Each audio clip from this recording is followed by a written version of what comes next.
त्वया ऋत्वा वामं वपुरपरितृप्तेन मनसा शरीरार्धं Shambho अपरमपि शङ्के हृतमभूत् यदेतत् तद्रूपं सकलमरुणाभं त्रिनयनं कुचाभ्यमानम्रं कुटिलशशिचूडालमुकुटम्। So friends, Vande Mataram. अतः शक्ति जिज्ञासा, इस परिचर्चा के क्रम में ये 13वीं कड़ी है और अवसर है धर्म सम्राट, सर्वभूत हृदय सम्राट, अनंत श्री विभूषित प्रातस्मरणीय स्वामी श्री करपात्री जी का 117वां प्राकट्य अवसर। इस अवसर के उपलक्ष्य में उनके स्वात्म स्वरूप परम ब्रह्मनिष्ठ ब्रह्मचारी श्री महेश चैतन्य जी महाराज के द्वारा परिचर्चा के लिए अतः शक्ति जिज्ञासा इस विषय का चयन किया गया है। ये हमारे लिए परम सौभाग्य का विषय है कि अनंत श्री विभूषित स्वामी श्री करपात्री जी महाराज के 117वें प्राकट्य दिवस को अतः शक्ति जिज्ञासा इस विषय पर परिचर्चा के लिए नियत किया गया है। ये तो एक बात है। आज मन बहुत दुखी है और वीडियो बनाने का कोई विचार मन में था नहीं, क्योंकि हम लोग एक ऐसे महापुरुष के 117वें प्राकट्य दिवस को मना रहे हैं जिसने आजीवन सनातन के लिए संघर्ष किया। हमें भूलना नहीं चाहिए सन 1966 का वह काल जब गो हत्या निषेध के लिए पूज्यपाद स्वामी श्री करपात्री जी ने राष्ट्रव्यापी आंदोलन किया था और इसकी परिणति के रूप में हजारों भारत के कोने कोने से उपस्थित हुए संत जो शांतिपूर्ण प्रदर्शन कर रहे थे, दिन दहाड़े स्वर्गीय श्रीमती इंदिरा गांधी जी ने उनके ऊपर गोली चलवा दिया बिना कोई वार्निंग दिए और हजारों संतों के शव पार्लियामेंट के सामने ब्रॉड डे लाइट में सड़क पर बिखरे पड़े थे। पूरी सड़क उनके लहू से रक्त रंजित हो गई थी। बावजूद उसके स्वामी जी बिल्कुल नहीं डिगे, उनको कैद किया गया, उनको नाना प्रकार की यातनाएं दी गईं, लेकिन आजीवन उन्होंने सनातन के उत्थान के लिए संघर्ष जारी रखा और आज उनकी ये बहुत बड़ी देन है कि हम आज सनातन पे चर्चा कर पा रहे हैं। ऐसे महापुरुष को हम क्या दे सकते हैं। अतः शक्ति जिज्ञासा इस विषय पे चर्चा हो रही है। शक्ति की साधना सनातन का प्राण रहा है। सनातन समाज कभी भी शक्तिहीन नहीं रहा, क्योंकि उसने हमेशा शक्ति की उपासना किया और इस शक्ति साधना के बल पर ही वो विश्व की उन्नततम सभ्यताओं में रहा। लेकिन आज सनातनी समाज को शक्तिहीन करने के लिए इतने स्तर पर और इतने तरह के षड्यंत्र किए जा रहे हैं कि सनातनी समाज स्तब्ध है। वो समझ नहीं पा रहा है कि किस किस तरफ से उसके सनातन मूल्यों के ऊपर आघात किया जा रहा है। आज इस बात का जिक्र मैं क्यों कर रहा हूं? अभी नेशनल डेयरी बोर्ड की एक रिपोर्ट आई और रिपोर्ट में ये डिक्लेयर किया गया है कि तिरुपति देवस्थानम में जो लड्डू का प्रसाद बनता है, जो भगवान बालाजी को अर्पित किया जाता है, और हमारा संपूर्ण सनातनी समाज, चाहे वो भारतवर्ष में हो या भारतवर्ष के बाहर, बड़ी श्रद्धा के साथ उस प्रसाद को ग्रहण करता है और उस प्रसाद को ग्रहण करके अपने आप को कृतकृत्य समझता है। उसको ये लगता है कि बालाजी की कृपा उनको प्राप्त हो रही है। और ऐसे पवित्रतम वेंचर्स में भी ये जो सेक्युलरिज्म के कीटाणु हैं घुस गए हैं।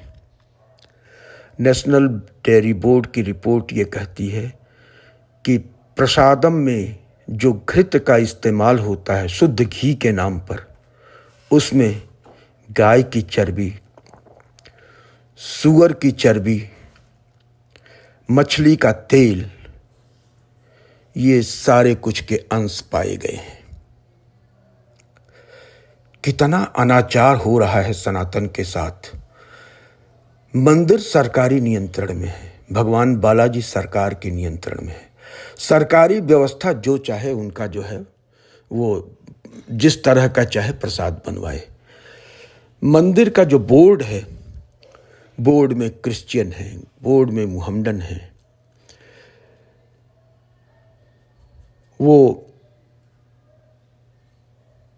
जो रेड्डी थे इसके पहले के चीफ मिनिस्टर, स्वयं में क्रिश्चियन थे वो, और उनके चाचा, उनको ठेका दिया गया था वहाँ पे घृत सप्लाई का। 320 रुपया किलो रेट तय किया गया था। 320 रुपया में अच्छा रिफाइंड ऑयल नहीं मिलता है, और 320 रुपये किलो में वो जो है शुद्ध घी खरीद रहे थे। मंदिर की इतनी आमदनी है और घी खरीदने में इतनी कंजूसी की क्या ज़रूरत थी। तो जब तक हमारे भगवान सरकारी नियंत्रण में रहेंगे और सेकुलर व्यवस्था के द्वारा संचालित होंगे, उसके बोर्ड में गैर सनातनी लोग रहेंगे, तब तक हमारे सनातन मूल्यों के साथ, सनातन आस्थाओं के साथ इसी तरह की छेड़खानी होगी। आवश्यकता है सनातनी समाज को उठने की। अतः शक्ति जिज्ञासा ये केवल भाषण का विषय नहीं है, ये शक्तिमान बनने की प्रक्रिया है। जब तक हमारा सनातनी समाज अपने मूल्यों की रक्षा के लिए उठ के आगे नहीं आएगा, उसके हर मूल्यों के साथ इसी तरह की छेड़छाड़ होती रहेगी, अत्याचार और अनाचार होता रहेगा। तो आज हम पूज्यपाद अनंत श्री विभूषित प्रातस्मरणीय सर्वभूत हृदय सम्राट धर्म सम्राट सनातन की प्रतिमूर्ति महाराज श्री करपात्री जी स्वामी के स्मरण में ये समझते हैं कि ये उनको अप्रतिम श्रद्धांजलि होगी हमारी, कि यदि सनातनी समाज ये प्रतिज्ञा करे कि आज से हिंदू मंदिरों को इस सेकुलर व्यवस्था से मुक्त कराना है, वहाँ पे सेकुलर सरकारें जो है वहाँ की व्यवस्था में भागीदार नहीं हो सकती हैं।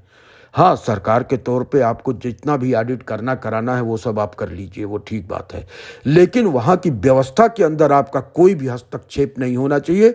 सनातन मंदिरों की, सनातन प्रतिष्ठानों की व्यवस्था सनातनी समाज स्वयं करेगा, हमारा संत समाज करेगा। उसमें क्या भोग लगाना है, क्या प्रसाद लगाना है, किस तरह से परंपराएं चलेंगी, किस तरह से पूजन अर्चन होगा, किस तरह से उस उत्सव मनाए जाएंगे और किस तरह का प्रसाद वितरित किया जाएगा, ये सब हमारा सनातनी समाज और संत समाज तय करेगा। ये हमें आज तय करना होगा। हमें अपने मंदिरों की मुक्ति के लिए कसम खाना होगा और इसके लिए क्रमबद्ध रूप से, योजनाबद्ध रूप से जो भी हो सके शांतिपूर्ण कानून की सीमा में रहते हुए हमें करना होगा। अन्यथा हमारे सनातन मूल्यों के साथ इसी तरह का अत्याचार अनाचार होता रहेगा और हम उन पूज्यपाद धर्म सम्राट स्वामी करपात्री जी के 117वें प्राकट्य दिवस को अतः शक्ति जिज्ञासा की परिचर्चा के रूप में मनाते रहेंगे। ये किसी भी प्रकार से स्वामी जी की स्मृति में उनको श्रद्धांजलि नहीं हो सकती है। सनातनी समाज को शक्ति संपन्न होना पड़ेगा, उसको अपनी शक्ति को जागृत करना होगा और अतः शक्ति जिज्ञासा ये विषय जो तय किया गया है, इसके पीछे शायद हमारे महामूर्धन्य स्वामी ब्रह्मचारी परम पूज्य श्री महेश चैतन्य जी की यही इच्छा थी कि सनातनी समाज अपने अंदर सोई हुई शक्ति तत्व को समझे और इसको जागृत करे, अपने सनातन मूल्यों के प्रति संगठित होकर के, जागरूक होकर के उनकी रक्षा के लिए आगे बढ़े। और जब तक धर्मो रक्षति रक्षितः, जब तक हम धर्म की रक्षा नहीं करेंगे तो धर्म जो है वो हमारी रक्षा नहीं कर पाएगा। हम अगर अपने धर्म की रक्षा करते हैं तो धर्म आपदा आने पर, आपातकाल में हमारी रक्षा करेगा। आज हम ज़्यादा कुछ नहीं बोलेंगे, इतने ही शब्दों के साथ हम स्वामी पूज्यपाद अनंत श्री विभूषित प्रातस्मरणीय धर्म सम्राट सर्वभूत हृदय सम्राट श्री करपात्री जी महाराज के चरणों में अपनी श्रद्धांजलि अर्पित करते हुए और परम वैष्णव परम भागवत ब्रह्मचारी श्री महेश चैतन्य जी महाराज को इस बात के लिए धन्यवाद देते हैं कि उन्होंने सनातनी समाज को इस विषय पर चिंतन के लिए एक अवसर प्रदान किया कि अतः शक्ति जिज्ञासा, इसका मूल यही है कि आपके अंदर वो शक्ति तत्व नहीं थे, शक्ति तत्व कहीं बाहर नहीं है, वो सो रहा है, आप ऑब्लिवियस हो गए हैं, आप भूल गए हैं अपने अंदर उस शक्ति के स्रोत को। आप उसे याद करिए, जागृत होइए, शक्ति संपन्न होइए और बदल डालिए उन सारी व्यवस्थाओं को जो सनातन के ऊपर कुठाराघात करती हैं। आज वो समय आ गया है, हमें उन षड्यंत्रों के प्रति सावधान होना है। कहीं लव जिहाद चल रहा है तो कहीं लैंड जिहाद चल रहा है तो कहीं फूड जिहाद चल रहा है तो कहीं प्रसाद जिहाद चल रहा है।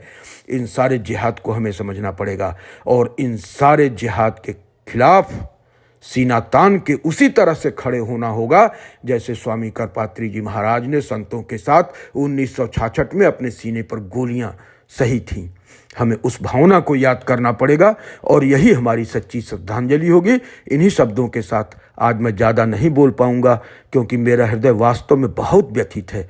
प्रसाद के नाम पर जो इस तरह से हिंदू समाज, सनातनी समाज के साथ अनाचार व्यभिचार हो रहा है, जगन मोहन रेड्डी की सरकार ने जो व्यवस्था बना रखी थी और अपने चाचा लोगों को जो स्वयं क्रिश्चियन हैं उनको घुसा के उसमें प्रसाद की व्यवस्था का प्रबंधन दे करके, तो वास्तव में एकदम आत्मा दुखी है, आत्मा हिल गई है इस तरह के अनाचार को देख करके।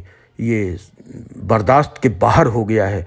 तो मैं अपने सनातनी भाइयों बहनों से बस यही अपील करूंगा कि वो अतः शक्ति जिज्ञासा इसको सिर्फ एक परिचर्चा का विषय न समझें, बल्कि ये अपने अंदर सोए हुए शक्ति के स्रोत को जागृत करने का अवसर है। उसे जागृत करें और समाज को जागृत करें, राष्ट्र को जागृत करें, सनातनी समाज को जागृत करें। इन्हीं शब्दों के साथ ओम पूर्णमदः पूर्णमिदं पूर्णात् पूर्णमुदच्यते पूर्णस्य पूर्णमादाय पूर्णमेवावशिष्यते। ओम शांति शांति शांति।